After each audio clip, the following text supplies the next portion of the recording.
भारताचा पाकिस्तानवर दणदणीत विजय आपण सर्वांनी पाहिलेला आहे। विराट कोहलीनं दमदार शतकी खेळी केली। भारतानं पाकिस्तानवर 6 गडी राखून विजय मिळवलाय। कुलदीप यादवनं 3 तर हार्दिकनं 2 गडी पटकावलेले आहेत।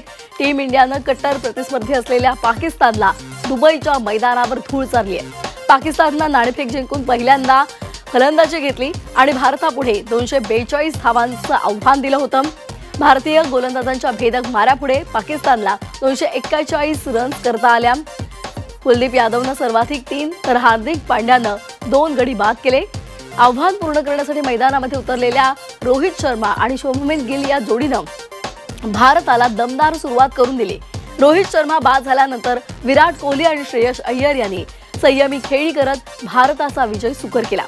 श्रेयसनं 56 धावा काढल्या, तसंच विराटनं आपलं 51वं शतक पूर्ण केलेलं आहे। विराट शतकी खेळी त्याची निर्णायक ठरलेली आहे। भारताने सेमीफायनलमध्ये धडक मारली आहे।